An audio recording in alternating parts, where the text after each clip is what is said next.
अस्सलाम वालेकुम students. Chapter 1 हम कवर कर रहे थे। कंपनी एक्ट की हमने काफ़ी बातें की और उसके ही प्रैक्टिस क्वेश्चन हम कवर कर रहे हैं। अभी तक हम पिछले 2 लेक्चर भी प्रैक्टिस क्वेश्चन पे लगा चुके हैं। आज भी हम प्रैक्टिस क्वेश्चन ही कवर करेंगे। बहुत इंपॉर्टेंट है ये प्रैक्टिस क्वेश्चन, स्पेशली ये जो केस स्टडीज़ हैं ऑडिट पेपर पास करने के लिए। क्यों, अभी पिछला पेपर अगर हम देखें स्प्रिंग 2020 का, तो उसमें एग्जामिनर ने 84 मार्क्स के लिए केस स्टडी पेपर टेस्ट किया। जस्ट फॉर 16 मार्क्स जो है वो स्ट्रेट फॉरवर्ड रटा था।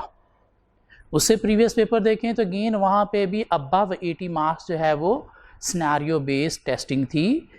बिलो 20 मार्क्स क्या है, स्ट्रेट फॉरवर्ड रटा है। तो इसलिए जितना भी हम टाइम केस स्टडीज़ के ऊपर लगाएं, जितनी भी इनकी प्रैक्टिस करें, उतना ही अच्छा है हमारे लिए पेपर पास करना। केस स्टडीज़ को ही आगे कंटिन्यू करते हैं। कंपनी एक्ट की केस स्टडीज़ में अभी तक हम स्प्रिंग 2020 का पेपर कवर कर चुके, स्प्रिंग 19 कवर कर चुके, स्प्रिंग 18 कवर कर चुके, स्प्रिंग 17 कवर कर चुके, ऑटम 16 हमने कवर कर लिया, स्प्रिंग 16 हमने कवर कर लिया, उसके बाद स्प्रिंग 15 हमने कवर कर लिया, ऑटम 14 कवर कर लिया, स्प्रिंग 14 कवर कर लिया और लास्ट लेक्चर में शायद हमने ऑटम 13 कवर किया था। स्प्रिंग 13 से ऑनवर्ड जो है वो चलते हैं। हमारे पास देखते हैं क्या क्वेश्चंस हैं जो आज हम कवर करने की कोशिश करेंगे। स्टार्ट करते हैं स्प्रिंग 13 पेपर से। स्प्रिंग 13 में अगर हम देखें तो उसने क्या किया, एक क्वेश्चन टेस्ट किया जिसके कोई 2-3 पार्ट्स हैं। एक पार्ट ए है, एक पार्ट बी है और एक पार्ट सी है। करना क्या हमें, comment on each of the following independent situation with reference to applicable requirement of companies act 2017। Part A for 3 marks क्या कहता है, ट्राई करेंगे पार्ट ए फॉर 3 मार्क्स, खुद से देखें क्या आंसर दिया जा सकता है। खुद से ट्राई करें, फिर मिलके कवर करते हैं।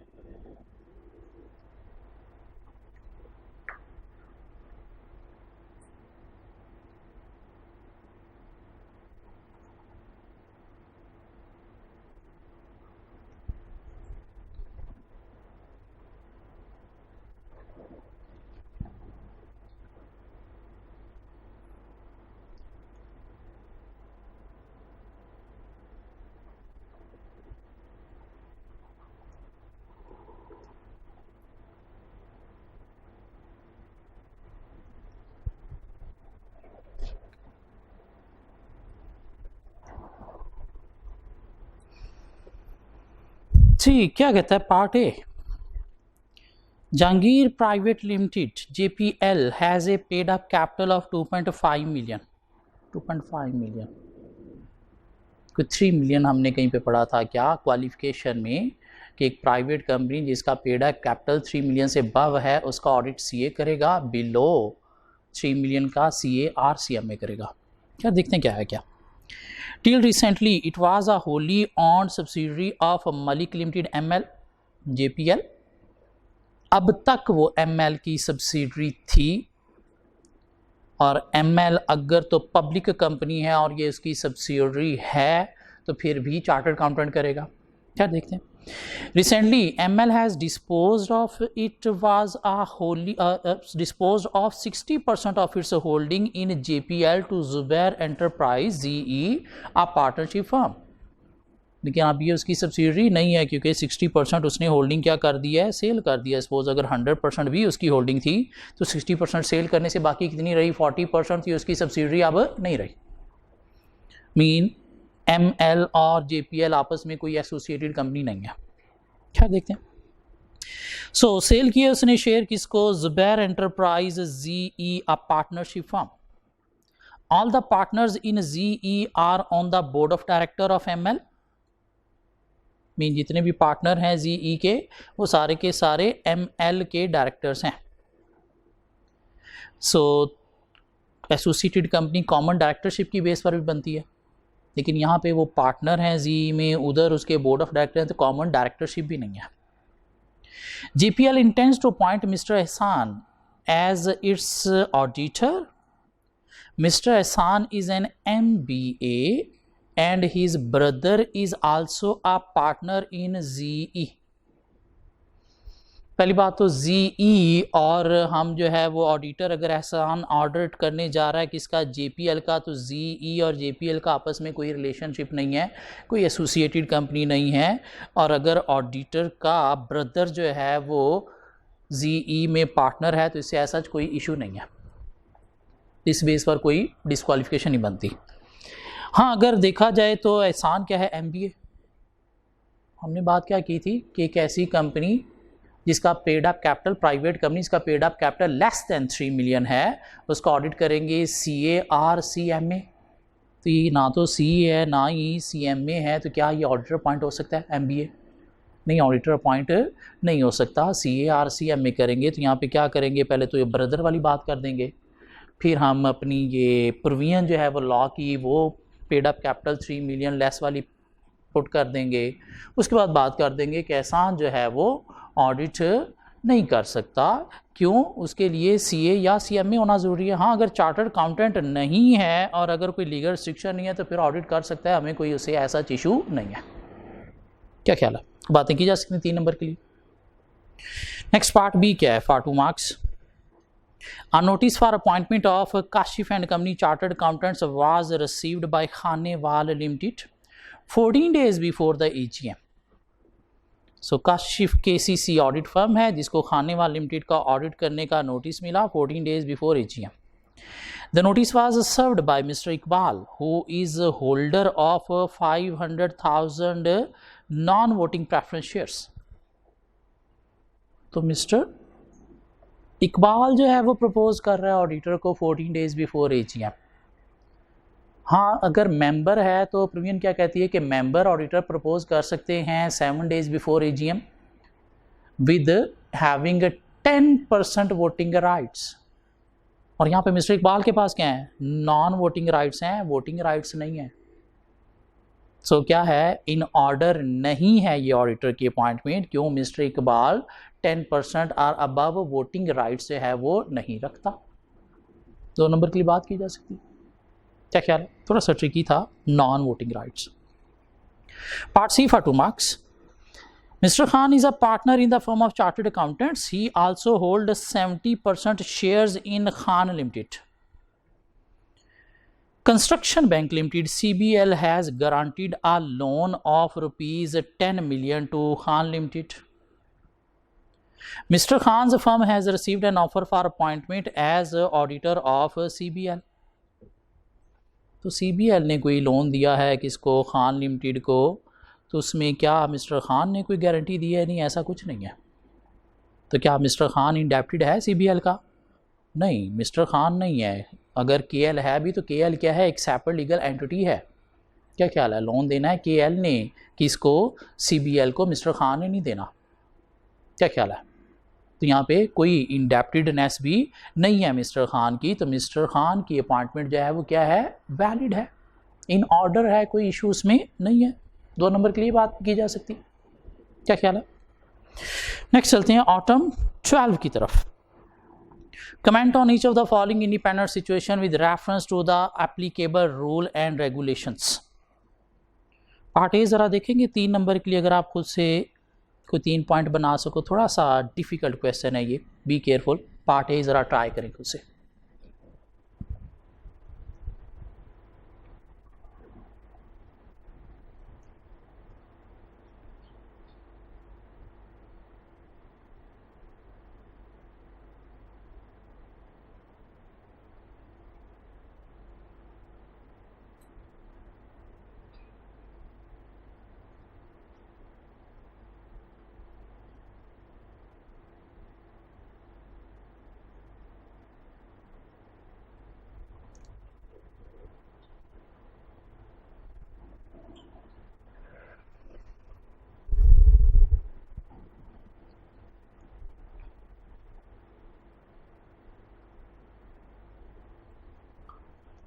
ठीक, क्या कहता है part A, Zaman is a partner in firm of chartered accountants and holds 5,000 shares in Mardan limited. Zaman audit firm में पार्टनर है और 5,000 ML के शेयर भी रखता है। His firm has received an offer for appointment as auditor of Khanewal limited KL ML and KL are subsidiaries of Dera Khan limited. Oh yes, क्या हम audit करने जा रहे हैं किसके? KL के, और पार्टनर के पास शेयर्स हैं कहाँ पे? ML के, और ML और KL दोनों क्या हैं? सब्सिडरीज हैं किसकी? DKL की। और हमने बात की थी कि अगर आप डिस्क्वालीफाई हो सब्सिडरी के लिए तो होल्डिंग कंपनी के लिए भी डिस्क्वालीफाई हो, होल्डिंग कंपनी के लिए डिस्क्वालीफाई हो तो सब्सिडरी के लिए भी डिस्क्वालीफाई हो, और यहाँ पे आप अगर सब्सिडरी के लिए होल्डिंग कंपनी के लिए डिस्क्वालीफाई तो दूसरी सब्सिडरी के लिए भी डिस्क्वालीफाई हो। क्या ख्याल है? ऑडिटर क्या है? डिस्क्वालीफाई है due to having share in common subsidiary. लेकिन ऑडिटर पॉइंट हो सकता है। कैसे पॉइंट हो सकता है? कि अगर ये फैक्ट जो है वो डिस्क्लोज कर दे at the time of appointment, और अपने शेयर जो है वो डिस्पोज ऑफ कर दे within how many days? 90 days of the appointment. ये तीन बातें की जा सकती हैं। क्या ख्याल है? प्रीमियम बता दो, डिसीजन बता दो, उसके बाद बात कर दो क्या करना है। अब चलते हैं पार्ट बी की तरफ। Very tricky for 4 marks. Try करें प्लीज, ट्राई बाय योरसेल्फ। मेरी शक्ल नहीं देखें प्लीज़, क्वेश्चन ट्राई करें खुद से, क्योंकि पेपर में मैं अवेलेबल नहीं होऊंगा, वहाँ पे आप लोगों को खुद से कवर करना है। तो प्लीज़ ट्राई करें पार्ट बी ऑफ ऑटम 12।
जी घुमा दिया क्वेश्चन है।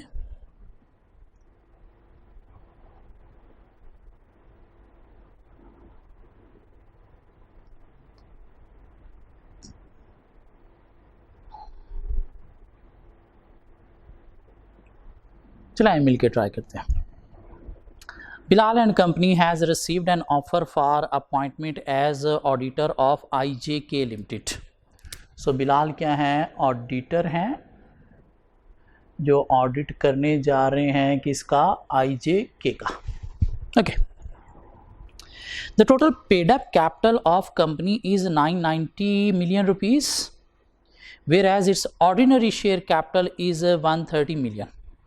इसका टोटल जो है वो पेड अप कैपिटल जो है वो कितना है? 990 million रुपीज़ का, जबकि ऑर्डिनरी शेयर कैपिटल कितना है? 130 million रुपीज़ का। किसका? IJK का। Okay. Fariyal, the wife of a partner in Bilal and company is a director in LMN limited. Bilal and company auditor हैं, और इसकी वाइफ जो है वो फरियाल है, जो क्या कर रही है? LMN में क्या है? डायरेक्टर है। चलिए देखते हैं अब LMN का IJK के साथ कोई रिलेशन तो नहीं है। विच holds 50 million non voting preference shares and 2 million ordinary shares in IJK limited. इस LMN के क्या है? 50 million जो हैं वो नॉन वोटिंग प्रेफरेंस शेयर्स हैं, और 2 million जो हैं वो क्या हैं? ऑर्डिनरी शेयर्स हैं। किस में? IJK लिमिटेड में। खैर, Frial also hold 10,000 shares in LMN Limited. The par value of both type of share is 10 each. तो पहले तो मैं ये देखना है क्या फरियाल के इसके अंदर जो है वो इशू क्या है? 10,000 इसके पास शेयर्स हैं, साथ जो है वो क्या है? फरियाल की इसके अंदर जो है वो डायरेक्टरशिप भी है। किसमें? LMN में। हम ऑडिट करने जा रहे हैं IJK का, तो क्या LMN और IJK का कोई रिलेशन बनता है? LMN 2 मिलियन शेयर जो है वो रखती है किसमें, IJK में, और उसने बता दिया कि शेयर की वैल्यू कितनी है, 10 ईच। क्या ख्याल है? तो ये अगर 130 मिलियन है तो डिवाइडेड बाय अगर हम 10 कर दें तो कितना आ गया शेयर कैपिटल, इसका ऑर्डिनरी शेयर कैपिटल आ गया 13 मिलियन, और ये 2 मिलियन है तो 2 million divided by 13 million into 100 अगर हम करें तो ये बन जाएगा 15.4%। मीन LMN की होल्डिंग है IJK में कितनी, 15.4%। तो क्या 15.4% पे क्या सब्सिडियरी या एसोसिएटेड कंपनी ये बनती है? तो नहीं, इस पर एसोसिएटेड कंपनी ये नहीं बनती। क्या ख्याल है? और हमने कहा था डायरेक्टरशिप अगर स्पाउस की क्लाइंट में है तो इशू है, और यहाँ पे डायरेक्टरशिप कहाँ पे है, क्लाइंट में नहीं है, किस में है, LMN में, और LMN एसोसिएटेड कंपनी भी नहीं है, तो उसकी बेस पर बिलाल एंड कंपनी क्या ऑडिटर अपॉइंट हो सकती है, कोई इशू नहीं है। क्या ख्याल है? फिर हमने कहा कि इसके पास जो है वो 10,000 शेयर्स हैं, किसमें, LMN में, तो LMN उसकी एसोसिएटेड भी नहीं है। क्या ख्याल है? एसोसिएटेड कंपनी में होते, स्पाउस के या फिर डायरेक्ट क्लाइंट में होते तो अल्टीमेटली फिर हमने कहा था इशू है, तो इसमें LMN में, और LMN एसोसिएटेड कंपनी भी नहीं है, तो शेयर होल्डिंग की बेस पर भी ऐसा कोई डिस्क्वालिफिकेशन नहीं बनती, तो बिलाल एंड कंपनी जो है वो IJK का ऑडिट कर सकती है, सिंपल। क्या ख्याल है? थोड़ा सा ट्रिकी है, क्यों, इसमें आपने देखना था कि होल्डिंग कितनी है, तो होल्डिंग कैसे निकाली, 2 मिलियन ऑर्डिनरी शेयर्स हैं इसके, किसमें, IJK में, और IJK का ऑर्डिनरी शेयर्स हैं कितने टोटल, 130 मिलियन नहीं, वो तो अमाउंट है, शेयर कितने निकलेंगे डिवाइडेड बाय 10 करके 13 मिलियन, जिसकी बेस पर हमने कहा कि 15.4% होल्डिंग है। ठीक, क्या ख्याल है? बातें की जा सकती हैं, अच्छे खासे 4 नंबर है, बी केयरफुल, थोड़ा ट्रिकी था। चलें आगे, ओके। सो मूव होते हैं स्प्रिंग 12 की तरफ, जहाँ पे हमारे पास एक क्वेश्चन, इसके part A, B, C, D कुछ 4 डिफरेंट पार्ट्स हैं। करना क्या आपको, comment on each of the following independent situation with reference to the applicable rules and regulations. चलें जी, देखते हैं क्या है। 2 नंबर के लिए, Waqar is a partner in Suhail and company, part A, Waqar is a partner in Suhail and company chartered accountants who are the auditor of Waseem limited for the year 2011। ठीक है जी। Akib, who was a partner of Vakar in 2008 in his food business, has recently been appointed as director of Wasim Limited. तो audit firm है यहाँ पे Suhail and company, जो audit करने जा रही है वसीम लिमिटेड का। सुहेल एंड कंपनी का पार्टनर जो है वकार, वो क्या था, पार्टनर था किसका, आकिब का। कहाँ पे, किसी फूड बिजनेस में, तो पार्टनर था ना, तो अब तो नहीं है। क्या ख्याल है? ना एम्प्लॉई है, ना ऑफिसर है, ना डायरेक्टर है, तो इससे कोई इशू नहीं है। तो सुहेल एंड कंपनी इवन वकार क्या कर सकते हैं, ऑडिट कर सकते हैं, एलिजिबल हैं for the audit of Waseem limited. क्या ख्याल है? क्यों, वकार और आकिब का अब कोई रिलेशनशिप नहीं है, एम्प्लॉई भी नहीं है। अगर एम्प्लॉई होता लास्ट 3 ईयर्स में तो फिर हम कहते हैं चलो जी इशू बनता है, लेकिन यहाँ पे एम्प्लॉई नहीं था, क्या था, पार्टनर था। सो ऑडिटर की अपॉइंटमेंट क्या है, वैलिड है। 2 नंबर के लिए आंसर दिया जा सकता है। पार्ट बी जरा खुद से ट्राई करेंगे, part B try please.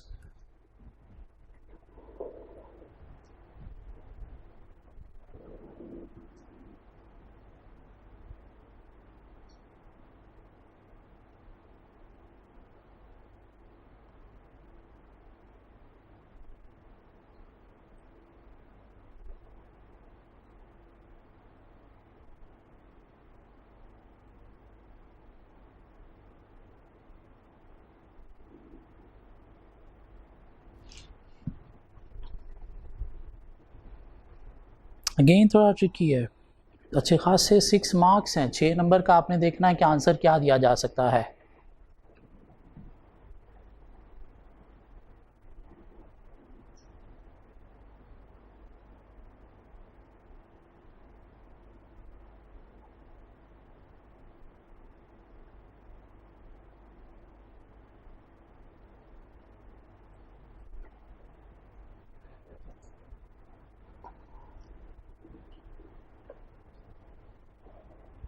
Six good marks.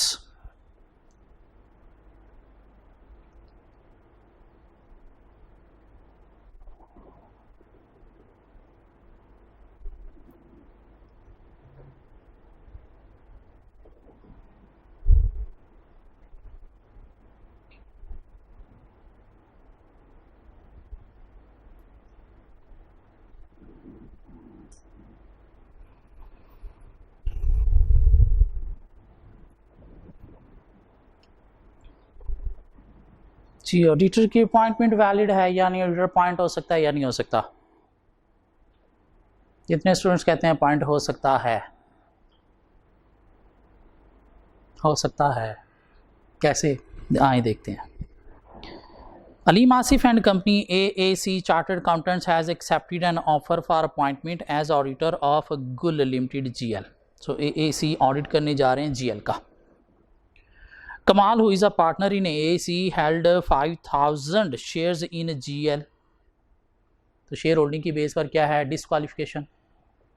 लेकिन ऑडिटर अपॉइंट हो सकता है अगर with in 90 days share dispose of कर दे और eight the time of appointment इस फैक्ट को डिस्क्लोज कर दे. क्या ख्याल है? देखते हैं क्या हुआ. Within 30 days of acceptance, he gifted the shares to his son Kamran, who is a manager in AAC. तो यहाँ पर अगर देखा जाए तो उसने हाँ अगर eight the time of appointment इस चीज फैक्ट को डिस्क्लोज कर दिया है और विद इन 30 डेज उसने क्या कर दिए हैं? शेयर ट्रांसफ़र भी कर दिए हैं अपने सन को. तो 90 डेज़ के अंदर अंदर टाइम पीरियड के अंदर अंदर ही बार के अंदर ही उसने क्या किए? अपनी जान छुड़ा लिए इसे. तो ऑडिटर की अपॉइंटमेंट जो है वो हो सकती है. क्या ख्याल है? शेयर दिए हैं किसको? अपने सन को. और सन क्या है? मैनेजर है किसमें? क्लाइंट कंपनी में. इसमें मतलब मैनेजर है तो माइनर है या मेजर है? मेजर है.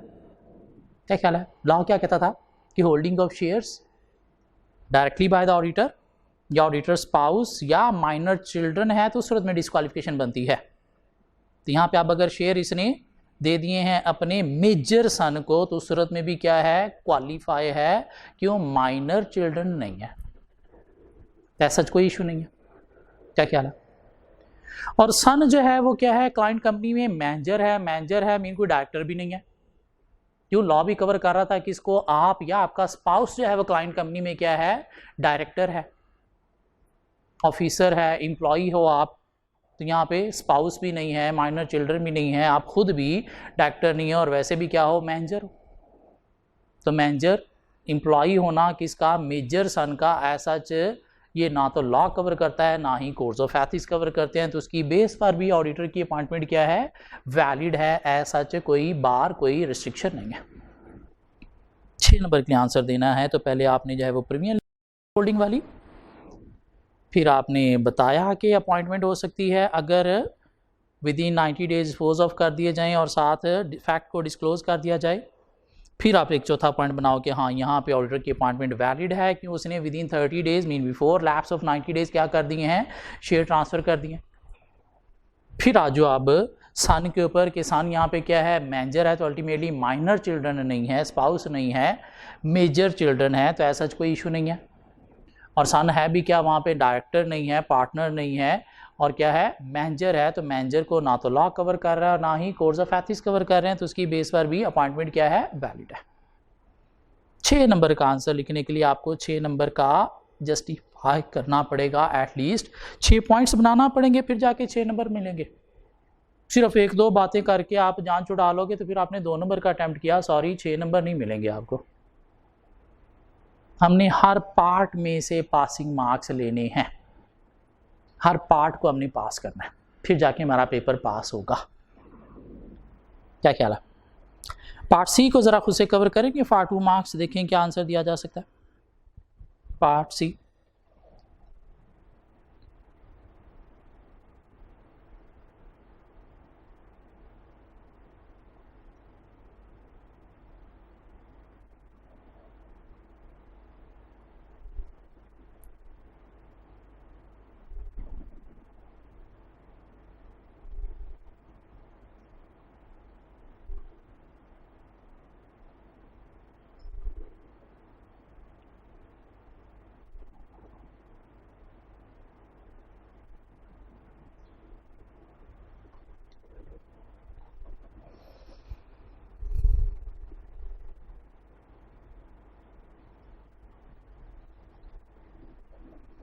जी, पार्ट सी फॉर 2 मार्क्स क्या कहता है?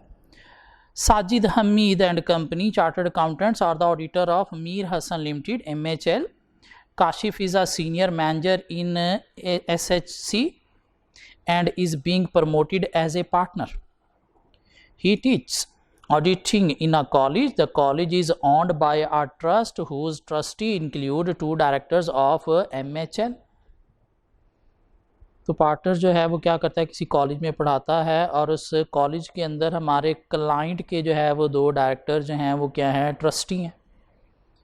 तो काशिफ जो है वो क्या है, उन डायरेक्टर का एम्प्लॉय तो नहीं है ना, वो ट्रस्टी हैं कंपनी के और ये उस ट्रस्ट बोर्ड में पढ़ाता है, तो ऐसा जो कोई इशू नहीं है। तो Sajid Hameed and company can be appointed as a auditor because there is no direct relation between director of MHL and Kashif being teacher of or trustee. 2 number के लिए simple. Party of the question, Salim is a partner in Orange and Company Chartered Accountants. He also practices as a sole proprietor and has received an offer for appointment as auditor of ABC Financial Services Limited, which is a subsidiary of DEF Bank Limited. So Salim जो है वो partner है orange and company chartered accountants में और वो as a sole proprietor भी practice करता है और उसको ऑफ़र मिली है ABC फाइनेंशियल सर्विसेज लिमिटेड की, जो कि सब्सिडी है DEF बैंक लिमिटेड की। The balance outstanding against the credit card issued by DEF bank limited to a partner of orange and company is ₹1.1105 million. So credit card की पहले हम अगर बात करें कि ऑरेंज एंड कंपनी जो है वो DEF बैंक का ऑडिट करने के लिए एलिजिबल नहीं है। क्यों? पार्टनर का क्रेडिट कार्ड का बैलेंस जो है वो अबव 1 मिलियन है। अगर बिलो 1 मिलियन होता तो फिर तो इशू नहीं था, लेकिन अबव 1 मिलियन है तो अपॉइंटमेंट वैलिड नहीं है ऑरेंज एंड कंपनी की। हाँ, वो अगर बात की जाए उसकी सलीम की, जो कि as a sole proprietorship company भी चला रहा है, तो वो एज ए ऑडिटर अपॉइंट हो सकता है एज ए सोल प्रोप्राइटरशिप। क्यों? उसके पास कोई क्रेडिट कार्ड भी नहीं है और उसका ऐसा कोई इशू भी नहीं है किसी के साथ, तो एज ए सोल प्रोप्राइटर वो ABC या इवन DEF दोनों के लिए ऑडिटर अपॉइंट हो सकता है। लेकिन अगर हम बात करें ऑरेंज एंड कंपनी की, तो ऑरेंज एंड कंपनी जो है वो DEF बैंक का ऑडिट नहीं कर सकती। क्यों? क्रेडिट कार्ड का बैलेंस 1 मिलियन से अबव है। 2 नंबर के लिए 2 बातें की जा सकती हैं। क्या ख्याल है? सो मूव होते हैं टूवर्ड्स ऑटम 2011 पेपर। ऑटम 2011 में उसने एक क्वेश्चन टेस्ट किया जिसके कोई ABCDE को 5 डिफरेंट पार्ट्स हैं और 11 मार्क्स है। So comment on each of the following independent situation in respect of appointment of auditor with reference to the applicable rules and regulations. जल्दी से ज़रा कवर करें। पार्ट A को देखें, ऑडिटर का कोई इशू है या नहीं है। Part A,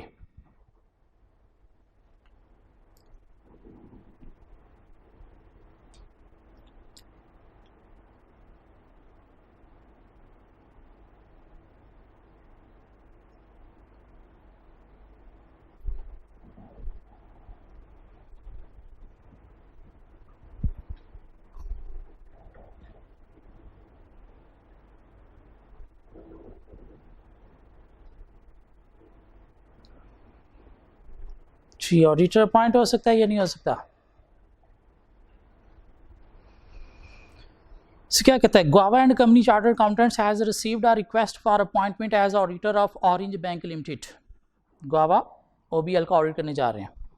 most of the partners of guava and company maintain their accounts with OBL and are enjoying credit card facilities from them. और पार्टनर क्या कर रहे हैं? क्रेडिट कार्ड भी क्लाइंट से लिए हुए हैं। और क्रेडिट कार्ड में हमने पढ़ा, क्या पढ़ा था इंडेप्टेड में, कि अगर बैलेंस 1 मिलियन से अबव हो तो फिर इंडेप्टेड है, वरना नहीं। The maximum outstanding balance on the credit card facilities due from any partner is ₹399,000। 399 mean 0.4 million. तो हमने क्या बात की थी कि एक सिंगल पार्टनर अगर जो है वो क्रेडिट कार्ड का बैलेंस 1 मिलियन से अबव ओवर ड्यू है तो फिर इंडेप्टेडनेस बनती है। काफ़ी सारों का मिला के नहीं हमने देखना। और यहाँ पे हर पार्टनर का अगर देखा जाए, चाहे जितने भी हैं, 399 जो है मीन 0.4 मिलियन जो है वो क्या है? आउटस्टैंडिंग बैलेंस है। तो ऐसा यहाँ पे कोई रिस्ट्रिक्शन नहीं है। Government company can audit the OBL bank limited. क्या ख्याल है? 2-3 नंबर के लिए बातें की जा सकती। Part B of the question, Apricot and Company Chartered Accountants has received an offer for appointment as auditor of Banana Limited. Mr. Pumpkin, who is a nominee director of government on the board of director of Banana Limited, holds 25% shares in Watermelon Limited. तो mister pumpkin कौन है? Nominee director है किसका? बनाना limited का, और वो 25% share रखता है वाटरमेलन लिमिटेड में भी. The spouse of a partner also hold shares in watermelon limited, और पार्टनर के जो स्पाउस हैं उसके भी वाटरमेलन लिमिटेड में शेयर्स हैं.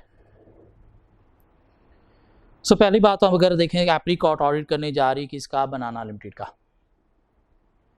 और इसका जो नॉमिनी डायरेक्टर है किसका? बनाना लिमिटेड का, वो शेयर रखता है 25% किसमें? वाटरमेलन लिमिटेड में. तो डायरेक्टर है, चाहे नॉमिनी डायरेक्टर है, लेकिन ऑडिटर तो नहीं है ना. क्या ख्याल है? तो वो शेयर रखता है किसमें? वाटरमेलन लिमिटेड में. और वाटरमेलन लिमिटेड के अंदर जो है वो शेयर होल्डिंग है किसकी? ऑडिटर के स्पाउस की भी. तो क्या वाटरमेलन और बनाना लिमिटेड आपस में एसोसिएटेड कंपनी है? क्या वाटरमेलन लिमिटेड और बनाना लिमिटेड आपस में एसोसिएटेड कंपनी है? तो ऐसा नहीं है एसोसिएटेड कंपनी. क्यों? शेयर होल्डिंग है 25%, तो सब्सिडियरी नहीं है. क्या ख्याल है? ऑडिटर की अपॉइंटमेंट क्या है? वैलिड है. क्या ख्याल है? ऑडिटर की अपॉइंटमेंट वैलिड है. और वैसे भी वो क्या है? नॉमिनी डायरेक्टर है किसके अंदर? वाटरमेलन के अंदर. और नॉमिनी डायरेक्टर हमने वैसे ही देखा था कि उस पर वो क्या है? एक्सेप्शन है एसोसिएटेड की. अब स्पाउस ऑफ ऑडिटर के पास क्या है? पार्टनर के पास वाटरमेलन लिमिटेड के अंदर जो हैं वो शेयर्स हैं, तो डायरेक्टली क्लाइंट के अंदर तो नहीं है. जिसके अंदर है वो एसोसिएटेड कंपनी भी नहीं है, सब्सिडरी भी नहीं है, तो उस पर भी ऐसा कोई इशू नहीं है. कोई शेयर होल्डिंग डिस्क्लोज करने की भी ज़रूरत नहीं है. तो apricot can audit the audit of banana limited. Simple. Part C ज़रा खुद से कवर करेंगे. देखें ज़रा पार्ट सी में क्या इश्यूज़ है. Tricky one.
ठीक है. कहता है part C, mister Zaheer a legal practitioner, not an auditor, a legal practitioner, has received an offer for appointment as external auditor of Lychee Private Limited LPL.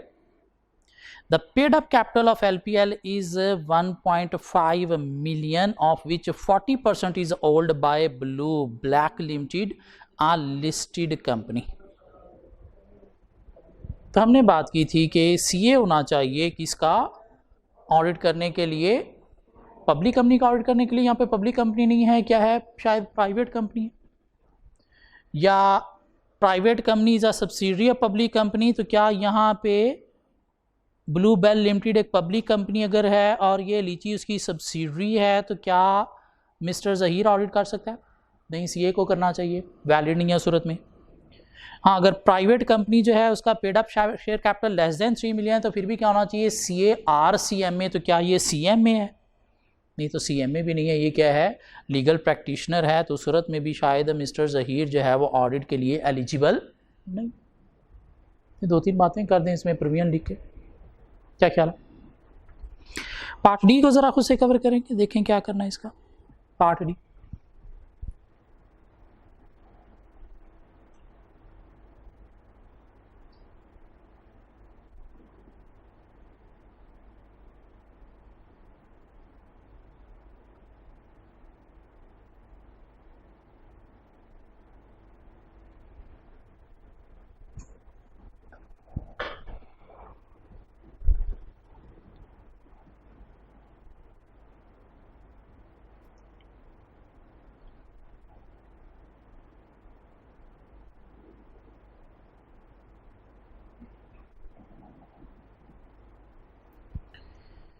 See, Part D, Walnut and Company Chartered Accountants has received an offer for appointment as external auditor of Wasim Private Limited WPL in place of the previous auditor who were removed before the completion of their term. वो previous auditor को remove करके आपको appoint किया जा रहा है, तो क्या आपको अपॉइंटमेंट एक्सेप्ट कर लेनी चाहिए? आप इनकमिंग ऑडिटर, आपकी कुछ रिस्पॉन्सिबिलिटीज़ थी। क्या रिस्पॉन्सिबिलिटीज़ थी? आपने क्या करना है? प्रोफेशनल क्लियरेंस ऑब्टेन करनी है, आपने क्या करना है? आई कैप से परमिशन भी लेनी है। खैर देखते हैं। You may assume that WPL has completed all the legal formalities before removing the previous auditor. Yes, auditor can accept the appointment, but before accepting the appointment, he should obtain professional clearance from the previous auditor, as well as he should obtain permission from the ICAP. जो ICAP आपको within 2 weeks क्या करेगा? Reply देगा। तो ये दो बातें की जा सकती हैं। Part E of the question, part E. Mr. Sadiq has recently joined your firm as partner. He has served on the board of directors of Strawberry Limited until 30th June 2009 as government nominee. In the annual general meeting of SC held on 31st August 2011, a shareholder has proposed the name of your firm for appointment as external auditor for the year ending 30th June 2012. So Mr. Sadiq जो है वो as a partner उसने join किया है firm को, और पास में वो स्ट्रॉबेरी लिमिटेड में क्या रहा है? As a government nominee, mean nominee director रहा है। इन द रिसेंट AGM ऑफ Strawberry Limited held on 31st August 2011, a shareholder has proposed the name of your firm for appointment as external auditor for the year ending 30th June 2012. तो 2009 में जो है वो क्या था? नॉमिनी था, और आप जो है वो अब 11 में अपॉइंट होने जा रहे हो ऑडिटर। क्यों? 30th जून ईयर एंड का आपने ऑडिट करना है, तो शायद यहाँ पे 3 years लैप्स नहीं हुए, और 3 years लैप्स नहीं हुए। लास्ट ईयर्स में अगर वो डायरेक्टर था, एम्प्लॉय था, तो उस वक्त में ऑडिटर की एलिजिबिलिटी नहीं बनती, तो ऑडिटर की अपॉइंटमेंट यहाँ पे वैलिड नहीं है। बात की जा सकती है। तो यहाँ तक हमारा ऑटम 11 कवर हो गया। अब चलते हैं स्प्रिंग 10, एक लास्ट क्वेश्चन, और उसके बाद हमारी प्रैक्टिस इसकी ख़त्म हो जाएगी।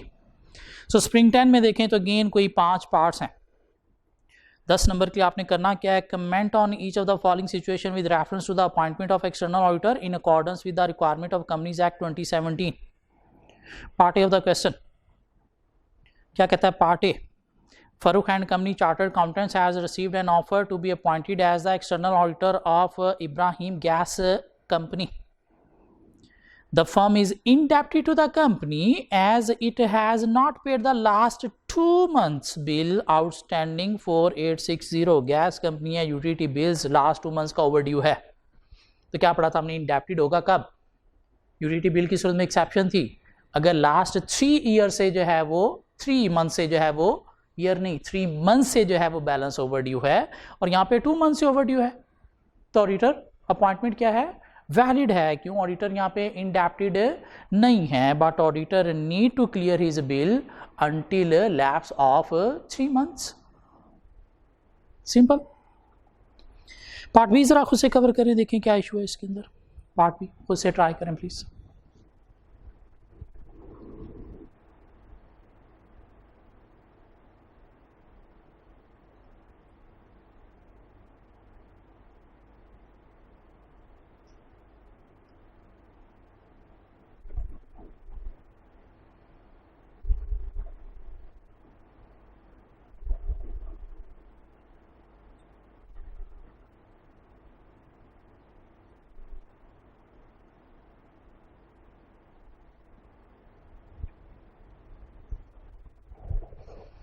जी, क्या कहता है part B? After 100 days of incorporation, after 100 days of incorporation, the director of Rahman Limited RL decided to appoint Mr. Shahid as company statutory auditor.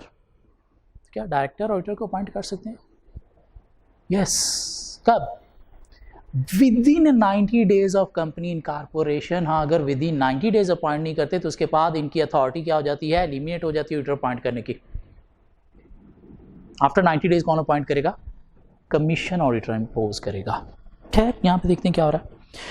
So after 100 days of incorporation, the director of Rahman Limited decided to appoint Mr. Shahid as company statutory auditor. Mr. Shahid was employed by RL before he started his own practice. और अगर 100 दिन पहले ये company बनी है, 100 साल नहीं 100 दिन पहले ये कंपनी बनी है, तो दिस मीन मिस्टर शाहिद जो है वो तब इसका एम्प्लॉय था, तो क्या एज ए ऑडिटर आप अपॉइंट हो सकता है? नहीं, ऑडिटर अपॉइंट होने के लिए क्या होना चाहिए, लास्ट 3 इयर्स में कंपनी का एम्प्लॉय नहीं होना चाहिए। हाँ, अगर 3 इयर्स का टाइम पीरियड कंप्लीट हो चुका है, जो कि यहाँ पे शायद नज़र नहीं आ रहा, तो शाहिद अपॉइंट नहीं हो सकता। साथ हम ये भी बात कर देंगे कि director can appoint the auditor within 90 days of company का incorporation. After 90 days they lost their authority to appoint auditor, commission will impose the auditor. Part C of the question, the director of Fazal Limited has decided to appoint Sayyid and Company Chartered Accountants as external auditor of the company. So director जो है वो again क्या कर रहे हैं, decide कर रहे हैं सैयद एंड कंपनी को ऑडिटर अपॉइंट करने के लिए। One of the partners, the spouse, hold 1000 shares in the subsidiary of FL. और FL की सब्सिडरी में पार्टनर के स्पाउस के क्या हैं, 1000 शेयर्स हैं।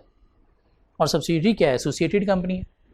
और एसोसिएटेड कंपनी में अगर शेयर होल्डिंग आपकी है, आपके स्पाउस की है, आपके माइनर चिल्ड्रन की है, तो सूरत में डिस्क्वालिफिकेशन बनती है। क्या ख्याल है?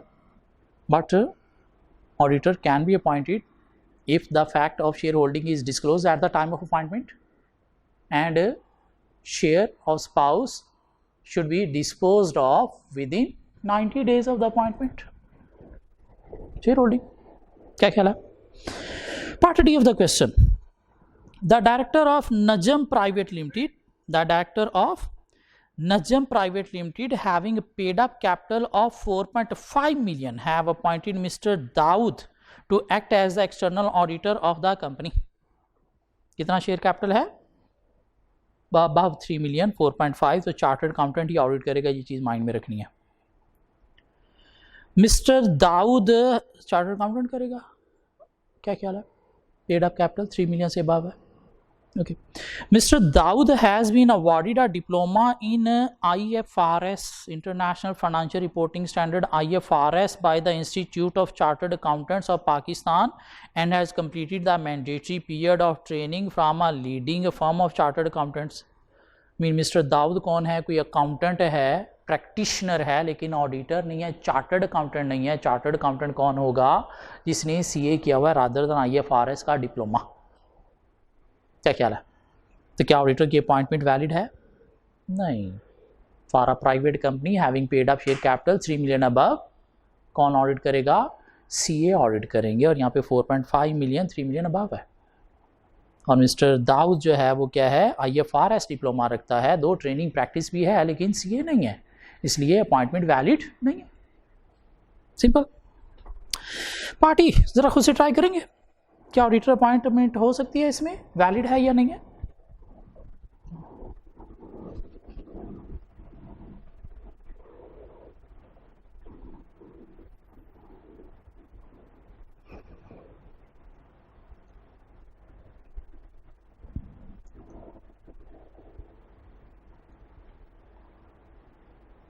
ऑडिटर की डिस्क्वालिफिकेशन में हमने पढ़ा था, क्या पढ़ा था कि अगर ऑडिटर जो है वो क्लाइंट कंपनी का एम्प्लॉई, पार्टनर, डायरेक्टर, ऑफिसर है, ना सिर्फ करंट लास्ट 3 इयर्स में, स्पाउस अगर डायरेक्टर है तब भी नहीं, इनडायरेक्ट एम्प्लॉयमेंट है फिर भी नहीं, शेयर होल्डिंग अपनी स्पाउस या माइनर चिल्ड्रन की, ना सिर्फ करंट एसोसिएटेड कंपनी में भी, इंडेप्टेड की सूरत में नहीं, हाँ क्रेडिट कार्ड में कुछ एक्सेप्शन थी, ड्यूटी बिल में 3 मंथ्स की एक्सेप्शन थी। बॉडी कारपोरेट भी हमने पढ़ा था कि बॉडी कारपोरेट भी शायद क्वालिफाइड नहीं है, ऑडिट नहीं कर सकती, ऐसी बात थी कोई। ठीक है, part E, all directors of Hasan associate private limited are chartered accountants. Hasan associate private limited एक कंपनी है जिसके सारे डायरेक्टर चार्टर्ड अकाउंटेंट हैं। The company has recently received an offer for appointment as external auditor of Masood Private Limited। Masood private limited का ये audit करने जा रहे हैं, कौन? Hassan Associate Private Limited, body corporate. Limited which has a paid up capital of 1 million rupees. Body corporate audit कर सकती है? नहीं, बॉडी कॉर्पोरेट ऑडिट नहीं कर सकती। तो यहाँ पे क्या है, ऑडिटर इनएलिजिबल, इनवैलिड है, अपॉइंटमेंट ऑडिटर की नहीं हो सकती। क्या ख्याल है?